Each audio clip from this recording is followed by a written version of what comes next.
Seja muito bem-vindo ao WeLux Podcast. Hoje eu tenho a honra de apresentar um grande amigo que tem uma trajetória de superação em Nova York, assim como eu.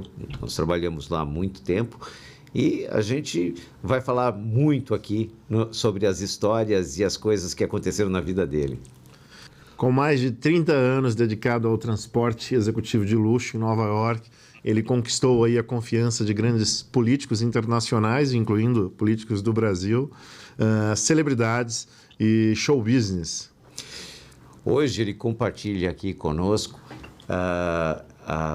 e é uma grande honra, como eu disse no princípio, essas experiências e tudo que ele conquistou, e vamos falar bastante coisas aqui sobre particularidades da nossa vida. Espero que ele não conte tudo da minha, mas vai falar sobre tudo que aconteceu lá em Nova York e como esse trabalho acontece em Nova York. Então, Marcos de Souza, seja muito bem-vindo aqui ao nosso podcast, Obrigado, diretamente Marcos. de Nova York. Eu que agradeço a vocês a oportunidade. E se eu tiver como começar logo dizendo que tivemos uma grande festa aqui uma vez para o Wagner e naquela época a esposa dele, aqui em casa. Exatamente. Ele está falando diretamente da casa, onde nós fizemos uma surpresa. Na verdade, esse episódio aí foi bem interessante. Eu tinha uma limusine que eu ganhei do Lenny Kravitz. A gente fez toda uma grande movimentação para esconder a mãe da minha ex-esposa, minha sogra, na casa dele. E aí a gente começou uma festa que já foi uma surpresa, e no meio da festa aparece a mãe dela. Então, todo esse cenário foi bem orquestrado, foi uma coisa muito legal. Grandes recordações aí da sua casa.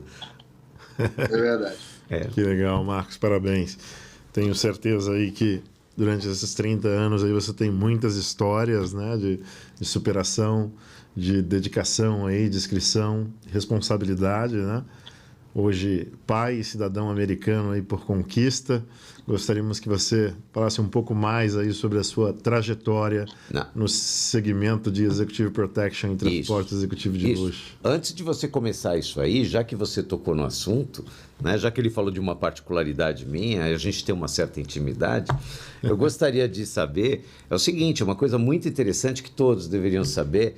O Marcos é uma pessoa muito, muito famosa, principalmente no Rio de Janeiro. Ele conheceu a mãe dele com 18 anos. Conta um pouco sobre essa história. Eu estava procurando minha mãe porque eu queria conhecer. Eu acho que todo mundo quer conhecer, né, os pais um dia. E aí fui perto da igreja onde ela morava e ela não estava ouvindo, não achei ela naquele momento. Mas minha tia, que era irmã de caridade, eventualmente foi num programa de televisão chamado Povo na TV, que eu acho que até devia ter em São Paulo também. Sim. E falou que estava procurando a mãe do sobrinho. E achou. Aí depois, eventualmente, eles queriam fazer um show na televisão e eu não aceitei. Encontrei com a minha mãe 18 anos depois. Basicamente isso. Ela mora em Belo Horizonte até hoje. Como que era o nome do... mudei para Belo Horizonte. Como que era o nome do apresentador? Acho que era o Wilton Franco, não era? Não, era o... Agora você pegou o... Não. Eu vou lembrar o nome e já te digo. Porque eu lembro que isso daí, na época, foi algo bem, bem interessante, porque não é todo mundo que procura a mãe, normalmente procura o pai, né? A mãe é outra coisa. Sério? Porque a mãe está sempre ali, né? O Exatamente. Pai tá é algo que é muito difícil. A mãe nunca abandona o filho, a gente tem aquela história de que... E aí, a sua trajetória foi bem diferente. Por isso que queriam, talvez, fazer um show com você aí. Exato. Né? Provavelmente foi essa situação. E você, Marcos, morou no Rio de Janeiro até os seus 18 anos.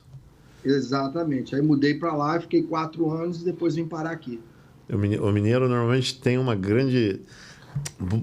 alto número de pessoas aí, de mineiros, normalmente migram bastante, né? Tanto para os Estados Unidos quanto Governador outros Valadares países. Tem muito, e é interessante isso, você falar disso, porque a maioria do pessoal de Valadares, de Belo Horizonte em geral, de Minas, vai parar em Boston, que é muito mais frio que Nova York, neva mais e tudo. Então eu acho isso interessante isso. Vai de Valadares para ir morar em Boston. Que bacana. Eu tive a experiência de morar em Londres também de 2006 a 2008.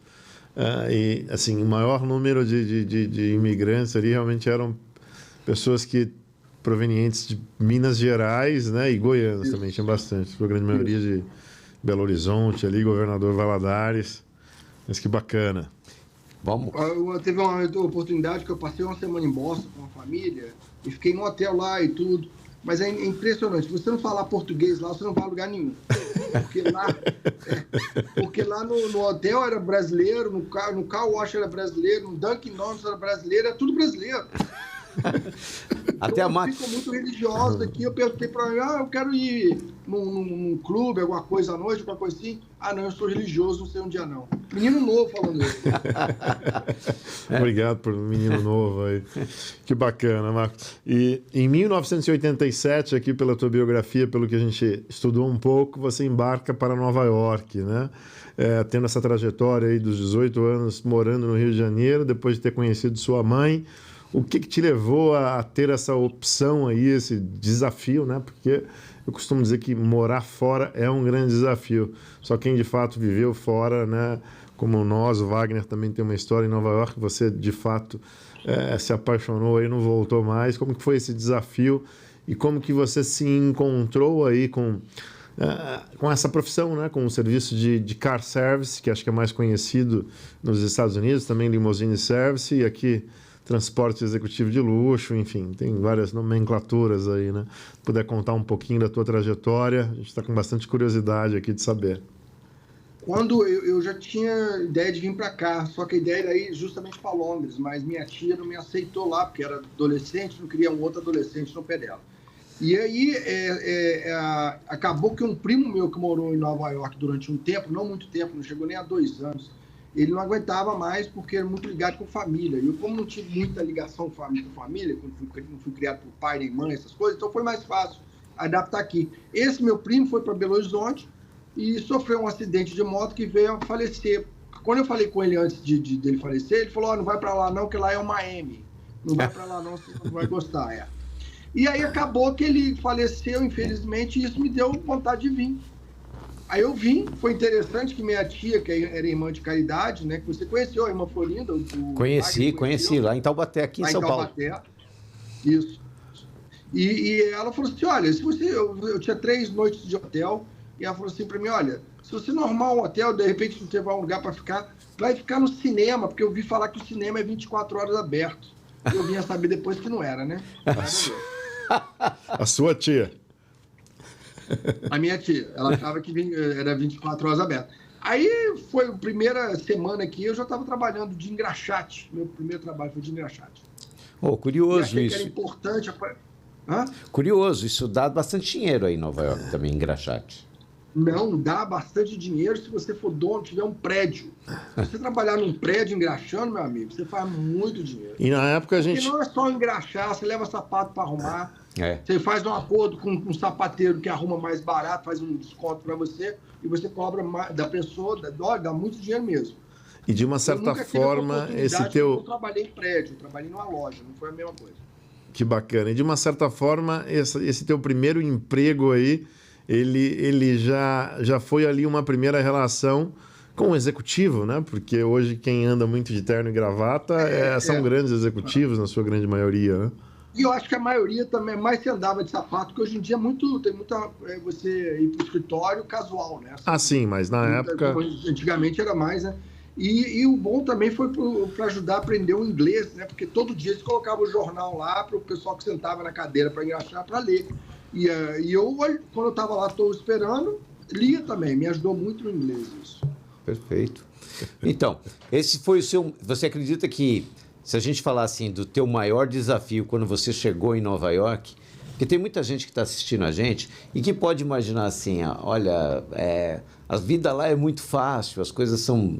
Estou querendo ir para os Estados Unidos para poder começar a trabalhar... né? E pode achar que isso não teve desafio nenhum.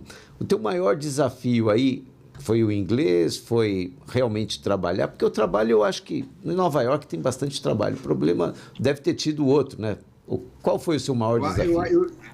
eu digo para todo mundo, se os Estados Unidos está ruim, Nova York está ruim, imagina lá fora nos outros países. Aqui ainda está uma maravilha. Quando está ruim lá fora, aqui ainda está bom. As pessoas estão reclamando aqui porque a coisa está bom. Se está com tempo para reclamar, é que as coisas não estão tão ruins assim, né? Sim. Seria mais ou menos como... tem que ter determinação, né? Pode, como em qualquer serviço, qualquer coisa. Agora, é claro, um lugar diferente, língua, o weather, né? O tempo, com neve, as 4 estações bem distintas, né? É bem diferente, sim. Que bacana. Seria mais ou menos como se pensássemos no Brasil, né? Para São Paulo tá ruim, significa que o restante está tudo muito pior, Imagina, São Paulo é o lugar do dinheiro. Tudo né? gira. Sem dúvida. Né? É verdade. Hoje você tem... Vamos tentar entrar, então, no mundo onde esses nossos seguidores têm o maior interesse em saber, que seria realmente perguntas referentes ao que você está fazendo hoje aí nos Estados Unidos. Nós, na época que nós trabalhávamos, a gente aprendeu bastante, a gente fez bastante coisas juntos. Então, aqui, isso me ajudou muito, tá, Marcos? Hoje, o que eu faço aqui, o que eu passo para os motoristas, essa experiência que a gente tem com o pessoal internacional é muito importante. Agora, o que eu queria saber é assim, hoje, eu estou fora dos Estados Unidos, eu vim para cá em 2005. Então, eu tô aqui no Brasil há 20 anos. Eu fiquei 15 aí, 20 aqui, já, de volta. Ou seja, alguma coisa mudou, né? O que você diria daquela época para agora? O que mudou? Aqui, mudou pelo lado pessoal ou em geral? Não, voltado mais para o lado de car service, né? Pelo que nós temos de informação, você iniciou aí nos anos 90, no início... do car service. Podia até falar sobre isso. Né? Como que foi? Pode falar, porque muita gente não sabe como que eu comecei. Mas eu lembro que você fez você começou na Yes Car Service. Não, Andréia Car Service. Antes da Yes ou nunca trabalhou na Yes? Nunca trabalhei na Yes. Então vai lá, na Andréia. Era engraçado que tinha vezes que eu comprei. Primeiro carro foi um Chevrolet Impala. E ele era um táxi amarelo antes. Pintamos ele de azul para me trabalhar, né? Porque não podia ser amarelo. E nisso tinha vezes que o melhor carro disponível era o meu. Tem uma ideia. Os carros... táxi amarelo. Os carros eram muito parecidos com o nosso Uber aqui, hoje. Exato. Aí foi o car service, foi que a gente pegava pessoas na rua mesmo, como táxi, né? Com pessoas bêbadas, pessoas que desciam do carro sem pagar, um monte de olha. Não foi fácil, não. Agora, aí depois eu fui trabalhar até onde eventualmente acabei conhecendo a Helena. Eu tinha uma senhora que era dona de um restaurante, ela era sócia de uma companhia de limusine. E o cara me convidou para ir lá limpar, cuidar dos carros, limpar. Não preocupa, você não vai ter que dirigir nada, que o cara era do Irã. Dirceu Pereira, o nome do apresentador do programa, tá? Desculpa aí. Agora pegou, lembrou. O povo na TV, Dirceu Pereira. Tá. E aí, o que aconteceu? Eu fui trabalhar no lugar no primeiro dia que ele falou que eu não ia precisar dirigir, que eu só ia limpar o carro. Pra você ter uma ideia, eu morava na garagem, morava em cima do escritório, eu tinha que engatinhar para dormir em cima do escritório. Né? Que o desafio não é fácil, não. Eu cheguei, teve vezes que eu não tive nem lugar para dormindo dentro do metrô, fiquei indo para lá e para cá no metrô. Nossa! Então, quer dizer, não tem nada fácil, mas olha, faria tudo de novo. 38 anos depois, faria tudo de novo. Maravilha. Então, aí o cara falou assim, não, leva esse carro aqui para mim, um Cadillac, na época, poxa, vindo do Brasil, dirigindo um carrão daquele, Cadillac, qual que era o nome? O DeVille, não, né? O outro, aquele Cadillac, o que era grandão, bonitão, de luxo mesmo. Não, nós tínhamos o Lincoln Town Car, mas esse daí é o Lincoln só apareceu depois. Na época, quem dominava o mercado era o Cadillac. Então, mas o Cadillac DeVille era o que eu lembro, que era um sedã. Não, o DeVille era depois também, o DeVille é menor. Era um Cadillac, eu também já te falo o nome. Tá. Eu sei que era um carro que eu não sabia nem ligar o rádio. O cara pediu para me levar para a cidade, que eu não sabia, mas peraí, eu não tinha GPS, essa história de GPS. Lógico. Nossa. E tinha que atravessar a ponte, aí eu fui seguindo um cara. O cara passou o sinal e agora? Ferrou. Eu não era para me dirigir, mas acabei chegando e voltei com outro carro para a garagem, mas sempre foi assim, foi uma aventura que valeu super a pena. Esse carro, se fosse considerado hoje, seria uma Escalade que o Malagola tem? Era um sedã. Era um sedã.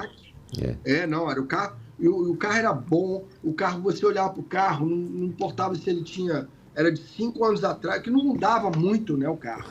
Ou era um carro novo, que você parecia igual, não tinha essas mudanças. Que bacana. Dia, né? Você percebe de um ano para o outro. É o Cadillac, eu vou lembrar o nome também. Tá. Eu falo depois. Sedã padrão S-Class, talvez, Mercedes. Exato, mas era um carrão. Muito bacana, que bacana. Que carro maravilhoso. Então, depois disso, você foi para... Depois da Andréia...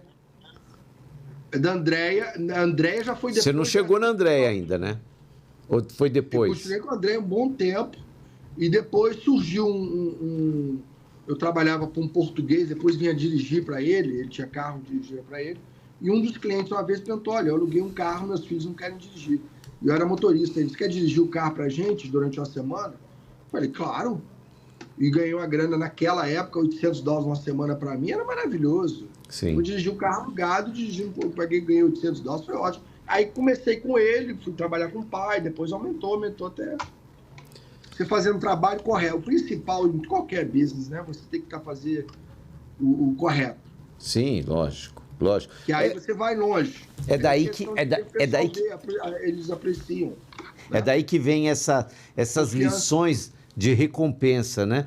Porque, na verdade, nos Estados Unidos, você faz um trabalho, ou até mesmo em Londres, e nos países mais evoluídos, você faz os seus trabalhos e as pessoas dignificam aquilo que você faz, sim, claro, enaltecem e faz com que você se sinta melhor, e aí você passa a ser uma pessoa melhor mesmo, né? Você passa a ser uma pessoa melhor e ter mais possibilidades, né, com essas pessoas e ganhando mais, né? Realmente você tem um apelo. Todas essas dificuldades da vida, elas nos elevam, né? Faz com que você valorize ali todo o início, né? E aí, voltando aí a tua sequência um pouquinho, depois que você teve essa experiência de que era para você ser um lavador, modo de dizer, foi te dado uma missão ali de levar esse sedã luxo aí da Escalade. Sem falar inglês direito, sem nada. Trabalhou como motorista, e como que começou a tua jornada depois dessa semana que você faturou aí $800, que era muito para a época, né? Como que começou a tua jornada oficialmente aí como professional chauffeur? Então, esse mesmo senhor, que é um brasileiro aí, e que me deu muita força, ele falou assim, nós estamos comprando um apartamento aqui, quando eu voltar, eu vou te ajudar a comprar um carro. Ele me deu $14 mil na época, comprei um Lincoln Town Car. Eu tenho um Lincoln até hoje, está aqui parado na porta. E ele me emprestou, eu paguei ele de volta, ele me emprestou para comprar eu comprei o primeiro carro cash, paguei todo, era $14 mil. E sou eternamente grato, não posso falar que eu fico emocionado com eles. E depois ele ainda me emprestou, mais pra frente, me emprestou $5 mil para dar entrada numa minivan, que também era na moda, não tinha esse negócio de SUV na época. E aí começou, aí era amigo deles, comecei a dirigir, aí, né? O pessoal muito ouviu falar que os que começaram nesse business aqui eram o Paulinos, né? Todo mundo ouviu falar do Paulinos. Aqui eu conheci o Paulinos, Inclusive, ele se tornou político e tudo aí no Brasil? Eu tenho na verdade, eu conheci o Paulinos aí, eu tenho clientes aqui, que trabalham com o Paulinos lá, e com o Mário Porto, né, que também fazia Vogue. Não, mas ele começa a falar de Mário Porto, mas deixa eu falar. Vai um pouquinho mais para trás, Marcos. Espera aí, para eu ver você melhor, vai. Aí. Então, perdão. Fala. O Paulinos, pelo que vocês falam, ele é como se fosse hoje nós aqui, assim, o Wagner da 5 Star e o Daniel Moreira da Best Chauffeurs, ou ainda maior? O Paulinos era o único. Ele era pioneiro, né? Porque ele era o único, foi o primeiro. O cara foi forte. Ele foi desbravador ali. Chama Paulinos ainda, mas é outro dono hoje em dia. Né? Sim. Porque o Paulinos mudou para aí. O Paulinos tem uma história longa. Ele teve várias entrevistas aqui no Brasil. Acho que até foi no Jô Soares e tudo. Porque também era cliente dele. Mas ele cresceu muito e perdeu tudo. Entendeu? Tem uma história bem razoável. Eu não sei como ele está hoje, então, mas normalmente as pessoas conseguem consegue tudo de novo, né? Mas, e aí, você trabalhou com... Mas a gente quer saber, assim, hoje, daquela época, disso tudo que a gente está falando, até você chegar aqui no dia de hoje, aquela época e hoje, como que está isso aí? Como que mudou? O que mudou? Tá muito diluído, né? Porque hoje em dia todo mundo virou empresário, né? Todo mundo tem um carrinho, já vira empresário, então, e posta coisas nas redes sociais. Eu nunca fiz isso, né? Sim. Mas tem gente que faz propaganda nas redes sociais. Muitos trabalham pirata, infelizmente, como tem no Brasil, tem aqui também, né? Explique sobre o pirata. O que é o pirata? É você ter um carro com placa particular, sem os seguros apropriados e as licenças para fazer transporte, vai fazer transporte. Sim. De passageiros. Hoje você tem que ter uma empresa registrada, assim como nós aqui, o carro registrado em nome de empresa. Você tem uma license plate legalizada para esse business, certo? Isso. Sem dúvida. Se não me engano, eu vou só acrescentar aí, porque lá nos Estados Unidos nós temos assim, tem a TLC. A TLC é o quem rege, é o nosso... Quem regulamenta a gente. É, quem regulamenta.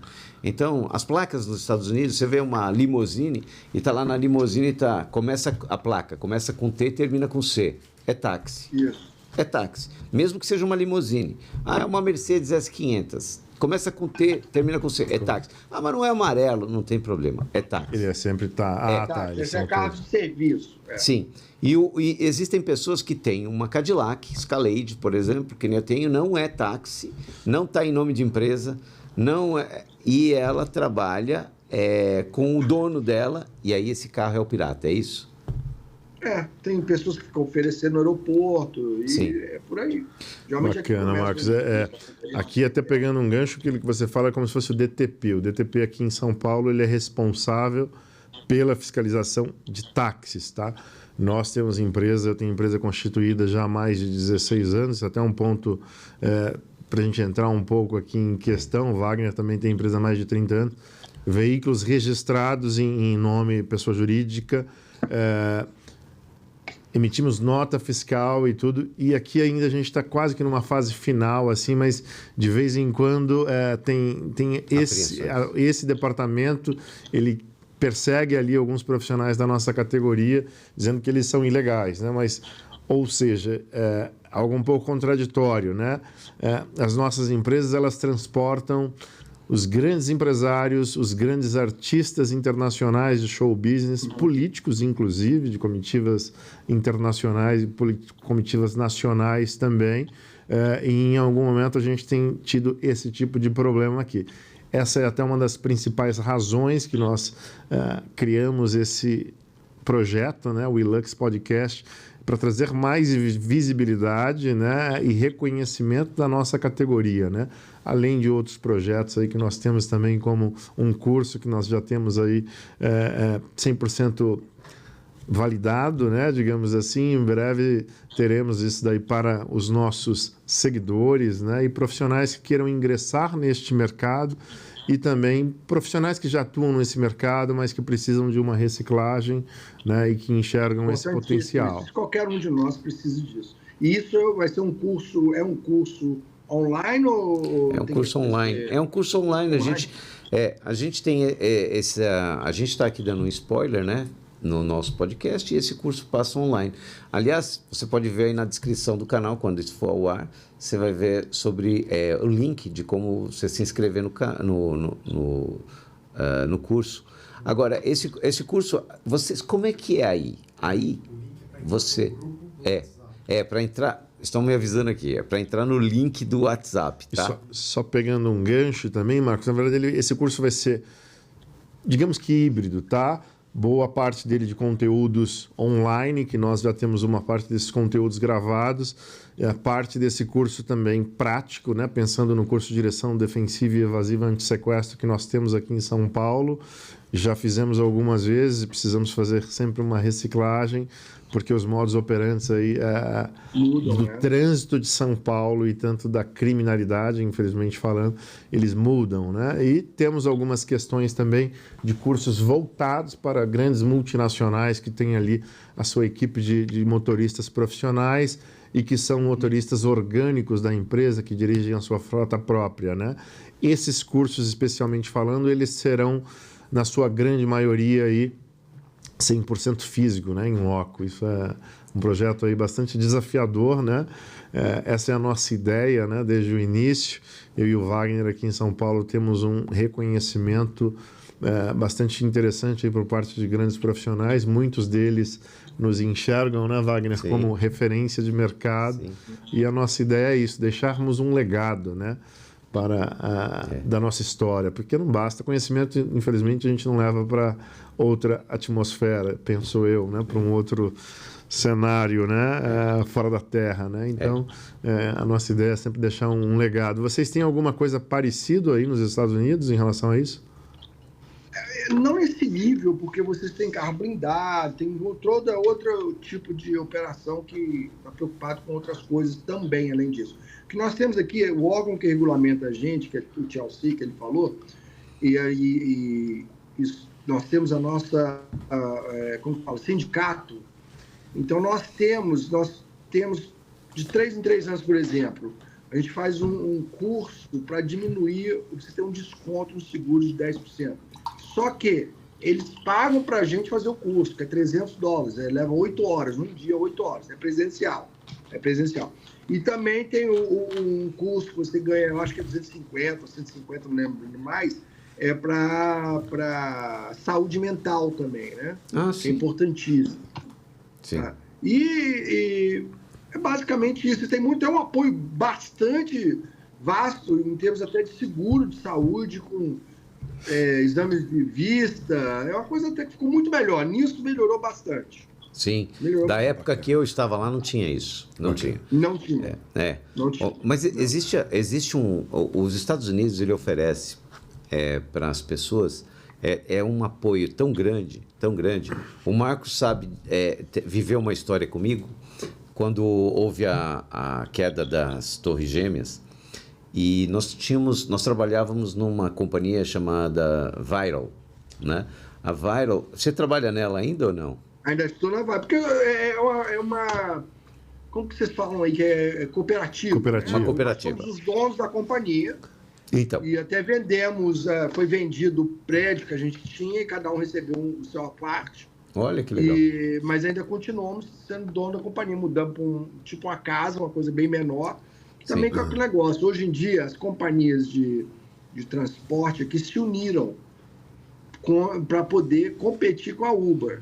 Então, hoje em dia, nós temos um conjunto de, 5 companhias que elas entre si trocam trabalho quando não tem motorista suficiente da determinada como a Vital para cobrir os trabalhos. Então, elas distribuem entre elas, né? Sim. Para poder competir. Quantos carros tem mais ou menos? Mas é um trabalho diferente também, que a gente não trabalha com o passageiro diretamente. A gente trabalha, geralmente tem contas com a gente, né? Sim. Escritório de advocacia, essas coisas assim. Certo. Mas quantos carros mais ou menos tem, por exemplo, a Viral hoje? Tem a Elite? A Viral chegou quando estava no pico mesmo, estava bombando mesmo, tinha uns 600 carros. Certo. Hoje em dia, se tiver 200, é muito. Olha que E legal. você fala isso pensando nesse conglomerado de sistema de cooperativa, que seja com empresas que têm uma frota de veículos ou até mesmo uma empresa que tem um veículo profissional. Essa empresa tinha essa quantidade de veículos, é isso? Não, nós somos tipo assim, nós não somos funcionários da Vital, por exemplo. Nós somos contractors, como que é? De vocês... Fornecedor. Fornecedores. Supplier. Prestadores de serviço. É um supplier da empresa. Exato. Então, a gente não tem obrigação, não somos funcionários. Tanto é que eu faço meus trabalhos também, né, individual, e ninguém fala nada. Eu não sou funcionário deles. Bacana, Marcos. Pelo contrário, somos donos da companhia, né? Isso vai de encontro, né, Wagner? Até dando um spoiler aqui, a respeito do nosso business plan da WeLux, né? No Brasil é muito comum o termo utilizado de cooperativas em todos os segmentos, principalmente no agro aí, determinadas categorias de transporte, de frete também. O projeto da WeLux é termos uma holding, né? Onde a WeLux será esse guarda-chuva e teremos aí várias empresas abaixo desse conglomerado da WeLux, né? Inicialmente... no Brasil. Isso a nível Brasil, tá? Brasil. E futuramente a nossa ideia e o nosso projeto é termos uma expansão e uma espécie de franqueado. CEO, em Belo Horizonte, por exemplo, o Marcos já está com uma grande demanda, tem uma frota, e ele segue exatamente as diretrizes e a filosofia da WeLux. Nós vamos avançar e aprimorar uma conversa para que o Marcos se torne um CEO, né, tendo essas responsabilidades. O Marcos receberá essa demanda de serviços por parte da WeLux, obviamente falando com um padrão de tarifa diferenciado, né? Porque o WeLux vai cobrar uma filosofia, vai cobrar ali todo um estatuto para que ele seja cumprido. Isso é franquia. Exatamente. E esse CEO, ele terá também as obrigações. Ele tem ali um motorista, ele vai ter que pagar uma tarifa de piso mínima para esse motorista diferenciado, né? Ou que seja um motorista parceiro com o carro. Então, é essa a ideia. Tá no papel, recém-saído praticamente, a gente está ali lapidando os últimos detalhes, né, Wagner? Isso daí é um grande projeto. Inclusive, a gente está discutindo isso recentemente, isso é muito novo, né? Mas o intuito disso é fazer com que as pessoas que têm empresas, e que a gente não quer a empresa de ninguém, a gente gostaria de dar um suporte para essas empresas. E o que mais falta, provavelmente com você também, é o motorista, é o professional chauffeur, é um cara que você confia, né? Nos Estados Unidos, diferentes do Brasil, lá nos Estados Unidos, por exemplo, se a corrida custasse na época que a gente trabalhava, provavelmente isso acontece até hoje. Por exemplo, se o Marcos vai ganhar $300 para fazer um trabalho, ele pega e liga para o Daniel e fala assim: Daniel, você faz o trabalho para mim? Esse trabalho que eu tenho, quanto custa? $300. Ele não vai pedir o dinheiro, uma comissão, um comissionamento para fazer um trabalho para você. Normalmente, a gente queria saber com quem é que vai estar o nosso cliente. Para atender ele bem. Por quê? Porque falta o profissional. Claro. Não é? Claro. Eu acho que aqui a gente faz uma coisa desse estilo também. Também a minha preocupação é que o passageiro seja bem atendido, não preciso ganhar nada. Exatamente. Mas tem pessoas que pedem como se você falar, olha, meu preço é tanto, e você cobrar o triplo, o dobro, porque problema é seu, bom fácil para você. Eu ganhando o que eu estou pedindo, tá ótimo. Exatamente. Mas isso é uma política que se faz aqui no Brasil, né? Isso é uma política. Mas na época que a gente trabalhava, a gente fazia assim, olha, eu cobro o X da pessoa, e o preço já era um preço alto, não era um preço baixo, né? E falava, olha, eu quero que você faça. Então, às vezes, o Marcos deixava de atender o cliente dele para poder atender o meu cliente, porque era muito importante fazer aquilo, né? Por várias vezes a gente teve situações de o Fernando, nosso amigo, nem sei onde anda o nosso amigo Fernando. O Fernando que trabalhava com o Jô Soares. Fernando Della Cross. Faz tempo que eu não vejo. Fernando, se você estiver vendo aí, por favor. Ele trabalha em Nova York ainda? Será que ele trabalha em Nova York? Trabalha aí, né? Bacana. Então, o Fernando, ele falava assim, preciso de alguém para pegar o Jô Soares. Eu vou pegar o Jô Soares, tem um cliente que está chegando. Então, a gente passava o trabalho, ele passava o trabalho para a gente e tal. Assim, era um grupo de pessoas. Cada um tinha o seu cliente, né? O Marcos trabalhava com a Marluce Dias na época. Exato, olha, você lembrou. E eu dirigi o Jô Soares, sim, porque o Fernando me pediu também. Então. O Fernando era o motorista...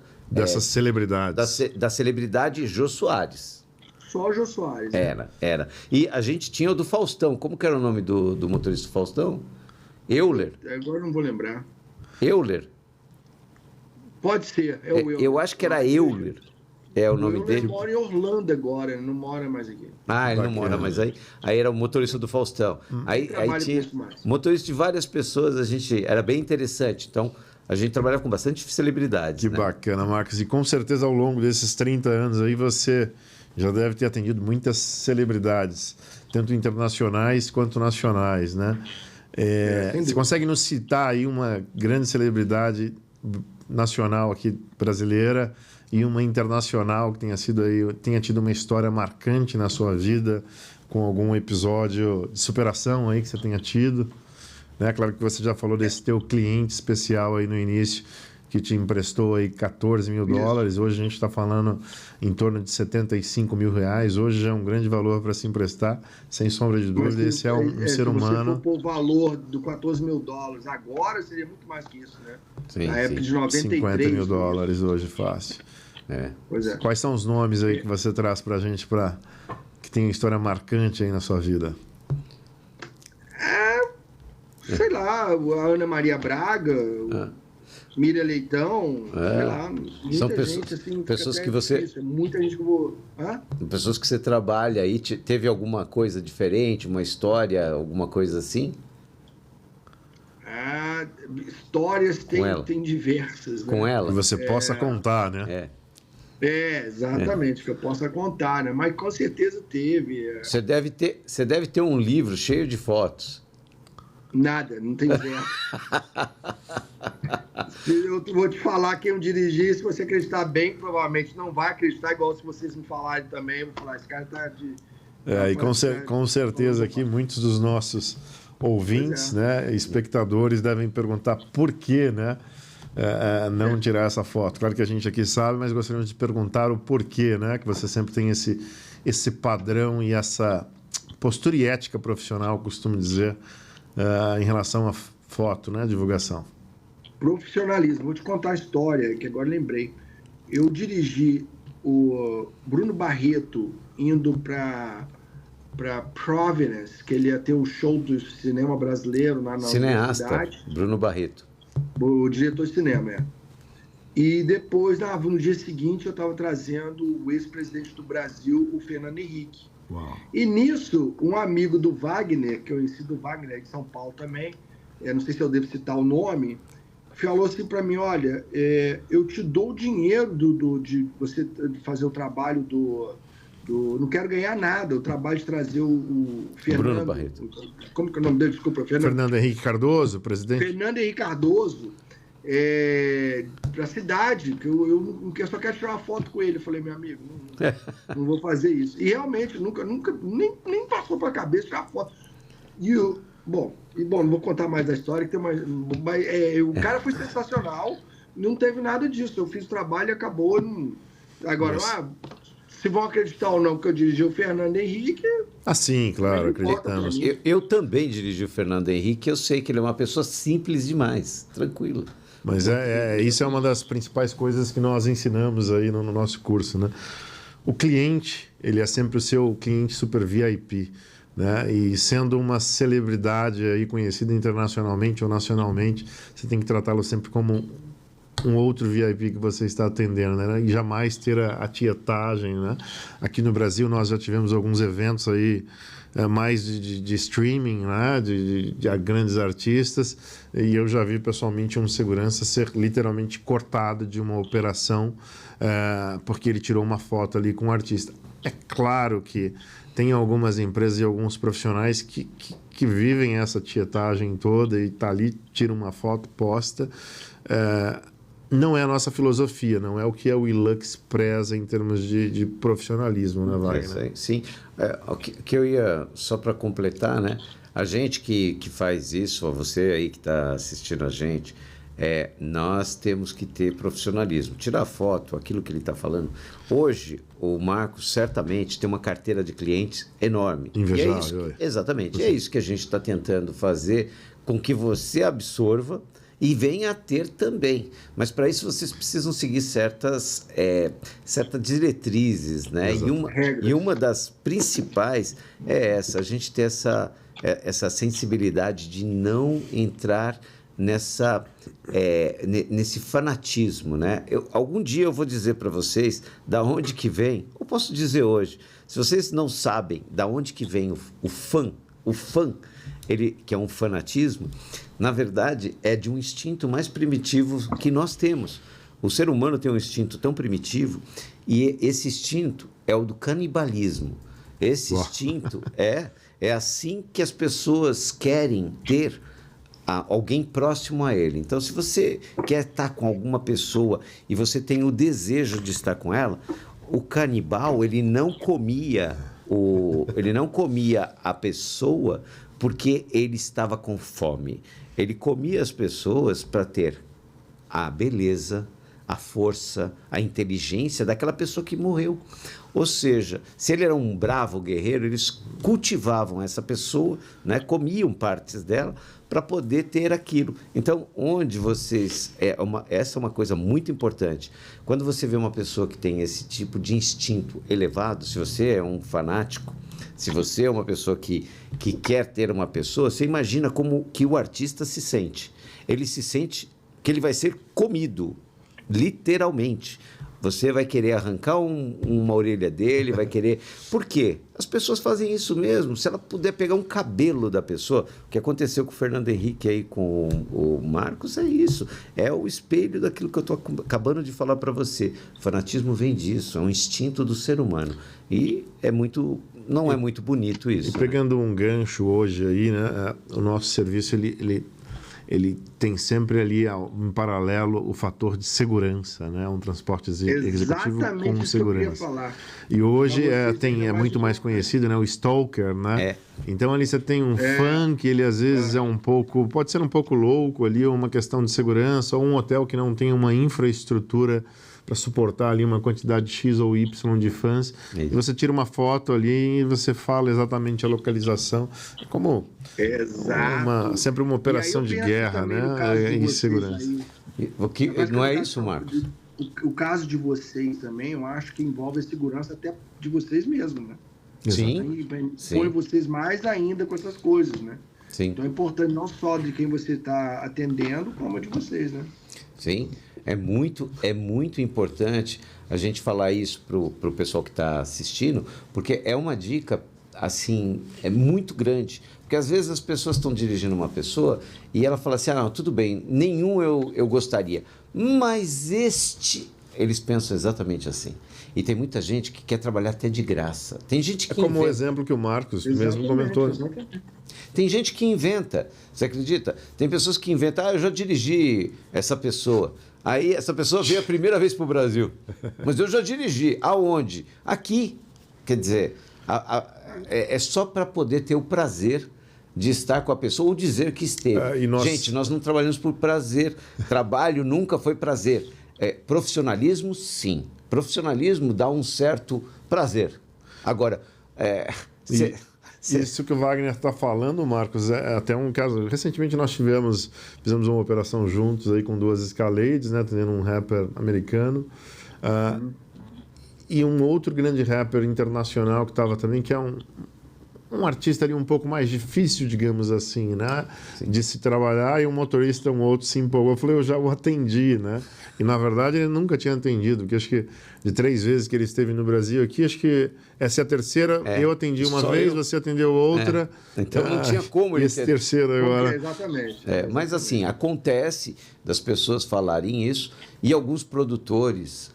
conseguir acreditar numa situação dessa, né? Mas assim, isso é irrelevante no final para o nosso ego, mas é fundamental para o profissionalismo, para o profissional que nós somos. E um ponto muito importante, nós tivemos em uma operação, esses artistas foram ali em uma casa noturna, uma balada, e esse artista em específico que nós estamos falando, posso contar a história, porque eu não estou falando o nome aqui, não é por uma questão ética, ele se elevou um pouco o nível ali, na saída tinha um certo tumulto de fãs, ele literalmente tirou o motorista da posição dele, e esse motorista, por ser um rapaz mais novo ali, sem uma certa expertise, maturidade e pulso firme, deu o carro na mão dele, ele deu ré, quase que atropelou algumas pessoas, tá? Acredite que isso aconteceu. Por sorte desse artista, obviamente, isso não saiu na mídia, mas foi assim algo bastante delicado, né? Então, você que está aí nos assistindo, o veículo, você é sempre o comandante dessa viatura, né? Entenda como um piloto de aeronave, você jamais pode dar a chave do seu veículo na mão de ninguém, seja ele, pode ser o Papa, tá? Modo de dizer, ou qualquer chefe de Estado. Se você está ali conduzindo como professional chauffeur, você é o responsável, né? Até por uma questão civil e criminal. Se acontece ali um acidente, esse motorista também provavelmente seria ali julgado civil e criminalmente falando. Eu quero puxar e pedir até para a participação do do Marcos para falar de um amigo nosso que teve um problema. Questão não de dar a chave do carro, mas aconteceu algo, é uma pessoa super tarimbada, foi algo que aconteceu inusitado e que serve para vocês que estão aqui escutando a gente. Eu vou fazer questão de pôr, né, essa cena aparecendo aí para que as pessoas saibam exatamente o que pode acontecer. E relata para a gente como é que aconteceu o negócio aí com o nosso amigo lá em Manhattan. Ele estava aguardando o passageiro dele, isso em Midtown Manhattan, né? Que ali é onde acontecem mais as coisas em Nova York. E entrou um cara com distúrbio mental, entrou na porta de trás do carro como se fosse um passageiro, mas não era o passageiro dele. E aí ele desceu do carro, mas deixou o carro ligado, ainda com a chave e tudo, para falar para o cara, não, você tem que sair do meu carro, você não é meu passageiro. Quando ele chegou na porta para abrir a porta, o cara trancou a porta e já pulou para o banco do motorista e saiu, arrancou com o carro. Não atravessou a avenida, a 8ª Avenida, e uma bateu na esquina. Uma avenida muito movimentada. Movimentado. E nisso, o cara depois desceu do carro, subiu num outro carro, uma Escalade que estava parado no sinal. Subiu em cima do teto e tudo. Com distúrbio mental. É uma pessoa... a gente vai mostrar essas cenas que ele está descrevendo. E se isso acontecer em Nova York, a probabilidade de acontecer em São Paulo é enorme, né? Gigante. É maior. É o que eu falo. Tudo que acontece aí no Brasil, eu acho que acontece aqui também, pode acontecer aqui, não está imune disso. Mas eu acho que com a frequência que acontece aí que é o problema, né? Banalizou. Exatamente. Acho que talvez a gente pode dizer que no Brasil os crimes eles são muito similares, né? E situações de terrorismo acontecem em todo lugar do mundo. Mas no Brasil, infelizmente, a justiça ela acaba sendo falha, digamos assim, e tendo algumas brechas, né? Esse cara, com certeza, nos Estados Unidos, ele pagou aí por isso, sinceramente. Tem as cenas aqui dele sendo preso, né? Assista aí a cena. A gente vai mostrar aqui a cena enquanto a gente está falando, deve estar passando para que eles vejam o que aconteceu. Ele realmente foi preso, né? Mas a polícia agiu com muita cautela, né, para prender, porque ele estava com distúrbio mental. E porque nos Estados Unidos existe um fator de segurança contra o terrorismo, né? Então acho que ele teve um alerta vermelho aí por essa questão. Aparece muito rápido. Exatamente. Mas como no Brasil, aqui em São Paulo, no Rio de Janeiro, ou em qualquer grande capital, lá em Nova York, enquanto o nosso amigo teve o carro batido, né? Causou um prejuízo grande para ele com o carro. Mas só que ele tinha seguro total do carro, né? Esse foi o problema, pelo menos isso. O menor foi esse. Qual foi o pior? Perdeu o cliente? Não. Fala qual foi o pior. O negócio que tá um outro que não tinha nada a ver com a história, caminhando na rua, abriu o porta-mala dele, tirou os documentos dele, abriu o cartão de crédito. Roubou os documentos dele. Tudo muito rápido. Você acredita? Isso não temos filmagem. Essa pessoa fez mas isso... Mas eu tenho a filmagem do cara abrindo o porta-malas. O porta-mala para pegar as coisas lá dentro do porta-mala. Incrível. Situação. Que situação. E a gente está falando sobre isso... Isso, quanto tempo atrás? Desculpa te interromper.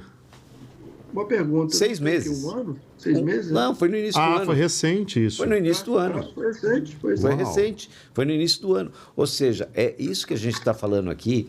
O que a gente quer dizer é o seguinte, com quesito segurança. Nós estamos falando sobre segurança. Né? Ou seja, você pode estar num carro blindado. Se você imaginar que está tudo controlado, se você estiver distraído e você permitir que isso aconteça, Deus do céu, você perdeu o teu cliente, perdeu a empresa que você trabalhava e a reputação no meio de todo mundo. O que aconteceu com esse nosso amigo é lamentável, porque ele se sente envergonhado do que aconteceu, porque ele é uma pessoa super tarimbada, né? E aconteceu algo que é tão inusitado. Quando que você vai imaginar que uma pessoa com distúrbio mental vai conseguir abrir a porta do carro porque ele deixou destravada a porta para o cliente entrar? Então, tomem muito cuidado. Essas questões são importantíssimas. É bom você saber. A gente só está relatando por essa razão. Aqui eu vou pegar até um gancho aí, seguindo essa questão, né, Marcos? É o que a gente nós passamos aqui, né, na Willux, nós buscamos a perfeição. Mas humanamente falando é algo meio que impossível, independente de ter 10, 20, 30 anos ou mais de profissão. Mas isso é um fator de segurança que, inclusive, no ano passado eu tive um problema um pouco parecido, não nesse nível aí, mas nós adotamos uma política de segurança, né, e educação com todos da nossa equipe, inclusive nós mesmos, onde o nosso veículo, nós nunca entregamos a chave do veículo para um manobrista, né? No ano passado, um motorista fazendo um serviço para a minha empresa Best Chauffeurs, em um dos principais hotéis de São Paulo, não vou nem citar o nome aqui, mas por uma questão de... É uma equipe sensacional lá, mas eles tiveram o azar de, no dia, uma Mercedes V-Class, o manobrista pediu a chave, o motorista deu, e ele foi simplesmente manobrar o carro e simplesmente ralou o carro praticamente que inteiro. E aí nós estamos falando de um veículo exclusivo que tinha uma operação praticamente próximo da Fórmula 1 e a substituição disso. Você não consegue, você tem um contrato assinado com um cliente, né? E já tive experiências também do manobrista do motorista deixar o veículo no Hospital Albert Einstein com o manobrista, na hora da cliente sair, os caras simplesmente perderam lá, porque tem 5 pisos de carro, até achar, isso gera todo um transtorno. Então, uma dica muito importante, isso é um fator de segurança, né? Assim como o exemplo aqui desse artista internacional que nós falamos que tirou o motorista do carro, você nunca deve entregar a chave para ninguém e ter cuidado, porque pode aparecer um lunático, como essa história aí dos Estados Unidos, ou um manobrista sem nenhuma maldade ali, mas vai dirigir um carro que ele não tem uma expertise como uma V-Class, uma Escalade, que é um veículo super grande aí, e ter um acidente aí, você acaba prejudicando e até acabando com uma operação importante, né? É verdade, é verdade. Bom, a gente quer saber mais de você. Vamos lá, quero saber aí, se pudesse deixar aí uma lição, aí alguma coisa, falasse sobre, para uma pessoa que está começando, por exemplo, hoje uma pessoa que está começando e que pudesse te ajudar, hoje você trabalha com seus filhos, né? Seus filhos te ajudam? Meus filhos, eles mudaram para outro estado, não trabalham mais com isso. Os 2 trabalharam comigo durante um período. Sim. Mas hoje em dia não, cada um seguiu o seu rumo, que não tem nada a ver com o transporte. E hoje você tem alguns parceiros que trabalham com você e você trabalha com esses parceiros. Exatamente. E são José aqueles... Miguel é um deles. Quem? Daniel. José Miguel. José Miguel trabalha com você, o Sérgio. E o Edson, o próprio Edson. O Edson, o Sérgio. Ou seja, nós temos um grupo pequeno lá em Nova York. Exato. Brasileiros experientes que trabalham em Nova York. São poucos? São poucos. Você conta nas 2 mãos, né? No máximo. Eu acho que eu sempre digo que o principal do nosso trabalho é estar no horário. E estar no horário é chegar pelo menos 15 minutos antes do trabalho. Eu acho que 15 minutos é pouco, tem que ser mais. Meia hora, uma Eu hora. tenho essa neurose, eu diria que é uma neurose de chegar cedo. Porque principalmente eu moro longe, né? Hoje para o aeroporto mesmo, eu fui de manhã, eu cheguei 1 hora antes do voo chegar. Mas o cliente não quer saber que você mora longe, ele quer você ali no horário. Sim. Se o cliente vai sair naquele horário ou vai demorar 5 horas para sair, não é problema meu. Sim. Mas a minha obrigação é estar lá. Eu acho que o principal é isso. Sim. Né? Hoje a gente tem isso como um padrão aqui, né? E a maioria dos nossos colaboradores tem essa ciência de que tem que chegar cedo. Mas você, como está numa cidade enorme, né? A maior capital do mundo, eu diria, né? Uma capital onde você tem um trânsito. Um grande trânsito, assim como tem aqui em São Paulo, né? Nós temos que nos precaver. Hoje eu cheguei 1 hora, eu trabalhei hoje também, cheguei 1 hora antes, era para chegar às 8, estava 7 horas. Por quê? Porque a gente não tem certeza de que é possível chegar, né? Ele atrasou só no podcast, viu, Marcos? Mas no trabalho ele não costuma atrasar. De vez em quando eu atraso no podcast, mas no trabalho a gente tem ali um toque, né, com o horário. É que a gente não está muito acostumado, entendeu? Não está muito acostumado. Né? Ainda hoje eu tive uma experiência com 2 experiências nessa semana. Um motorista, um excelente profissional, prestador de serviço, mas ele chegou ali para no laço, modo de dizer, né? Tinha que pegar o carro entre 12h30 e 12h45, ele foi chegar 1h30 na minha garagem para poder pegar o carro. E o cliente chegava ali 2h da tarde, digamos assim, aeroporto próximo. Mas a gente tem que trabalhar sempre com uma margem de segurança, porque imprevistos acontecem, né? E aí eu monitorando, né? Essa semana mesmo eu tive um outro episódio também, que eu costumo dizer para o Wagner, aí a gente sempre fala para todos da nossa equipe, que o monitoramento ele é extremamente importante, porque eu mandei mensagem, já tinha agendado no dia anterior a operação com o motorista, mandei mensagem de manhã, acabei não me atentando ali, com 3 horas antes dele retirar o carro na garagem, né, um veículo da minha frota direto, vi que não tinha chegado a mensagem, liguei caixa postal. De imediato acionei um plano B ali e conseguimos cobrir a operação sem deixar ali nenhum problema, digamos assim, né? Mas é o que nós falamos, não existe profissional excelente que não precisa ser monitorado, né? O monitoramento ele é importante, porque desentendimentos, às vezes uma interpretação dúbia ali, isso sempre acontece, né? E pode acontecer de uma vez ou outra você realmente está com o tempo meio apertado, acontece, mas no normal deve manter esse padrão. Esse padrão. E aí o que acontece? Você também tem que ver que você está fazendo um bem para você mesmo, que é a sua própria saúde. Sim. Né? Então, enquanto você controla, porque a vida já tem muito estresse, né? Então, se você pode controlar, que está na sua mão de controlar, não deixa passar para terceiros, que é o trânsito, é um acidente, uma coisa e outra. Então, você tem que evitar isso, né?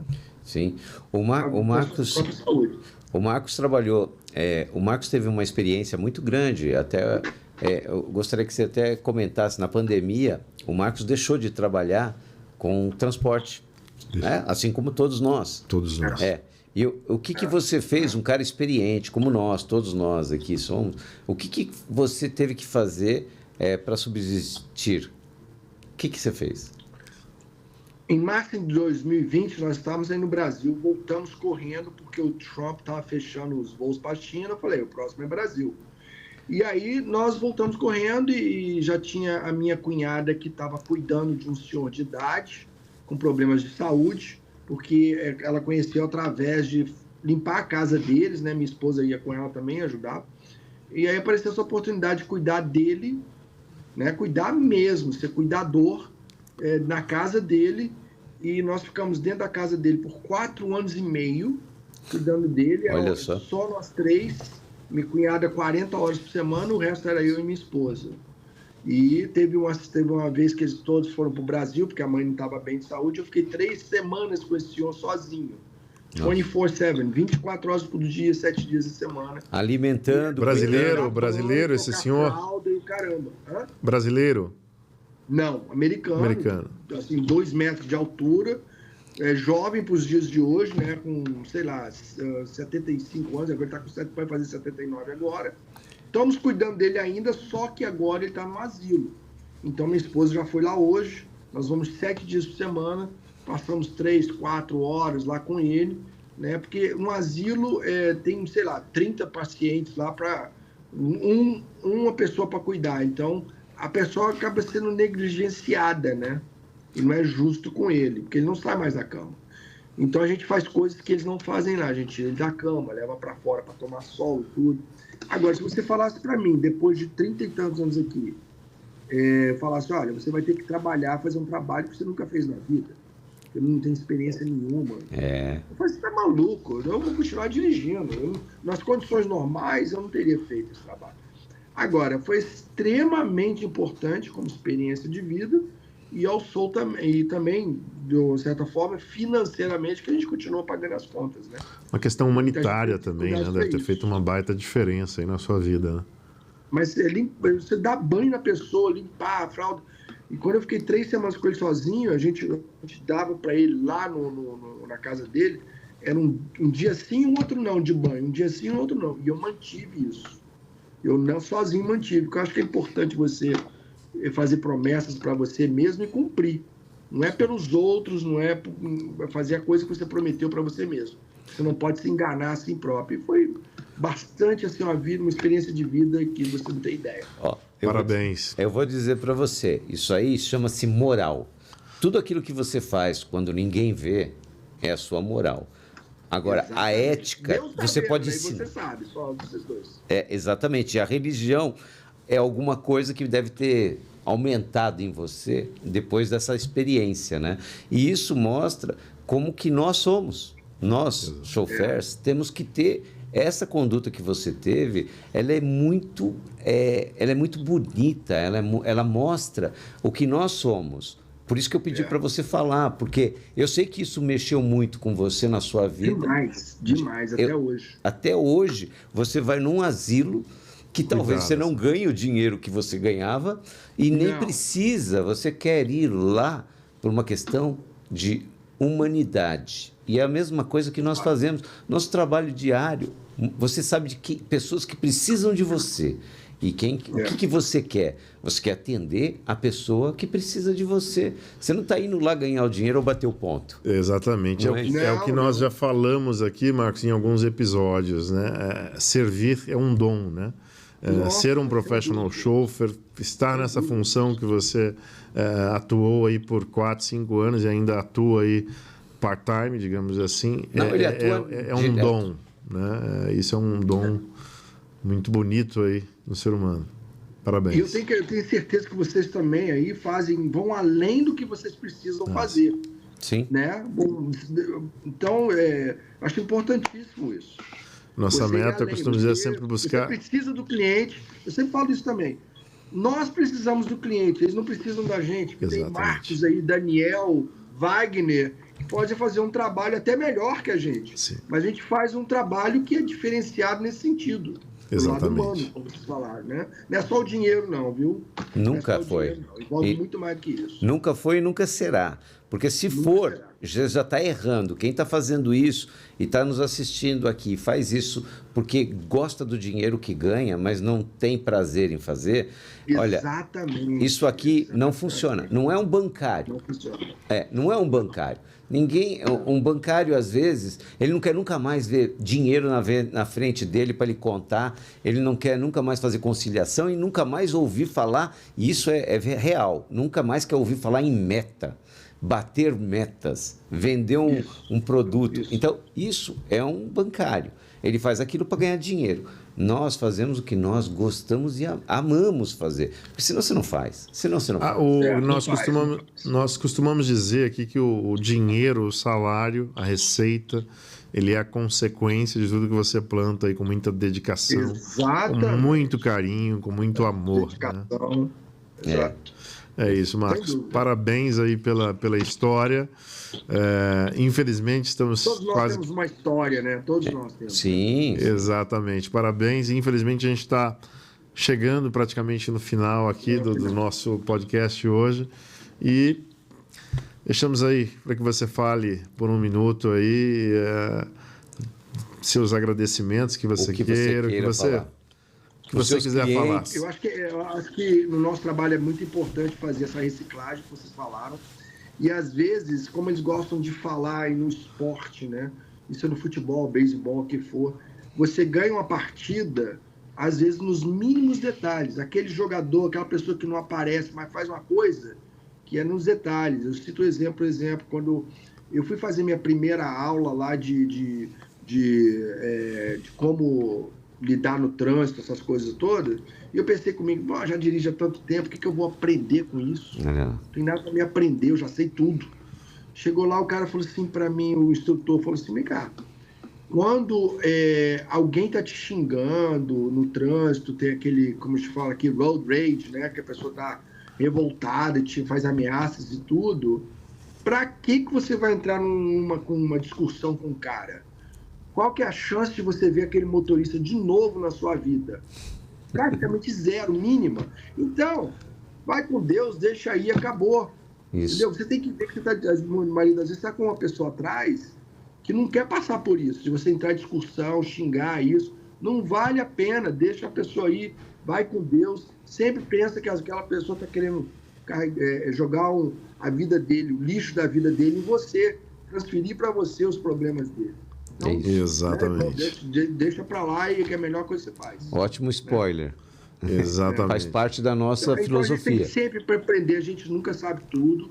E às vezes os detalhezinhos assim fez uma diferença na minha vida, isso. Acredite se quiser.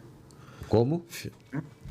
Esse detalhe de você não entrar numa discussão com outro motorista. Sim. 5 minutos, você não vai ver aquele motorista mais, então você vai entrar numa confusão. Não vale a pena. Exatamente. Aqui fica a dica para você. Isso também é um dos principais pontos que nós temos no nosso curso, o WeLux Professional Chauffeur. E é isso. Eu quero fazer esse curso, viu? Vai fazer. Eu pago, viu? Eu pago. Vai fazer. A gente bacana. Se inscreve no canal que está aqui e, inclusive, nós vamos deixar também os seus dados. Vocês aí que estão assistindo e querem um ótimo motorista em Nova York, Marcos está aí para poder atendê-los aí em Nova York, na Big Apple. Estamos e assim, aí com será muito importante também se você puder, inclusive, divulgar esse trabalho aí também, porque eu tenho certeza que... Manda um link para mim, é tudo direitinho, que eu vou fazer assim. Conseguiremos ter uma sinergia muito boa aí, tem grandes cooperativas aí nos Estados Unidos. E é isso.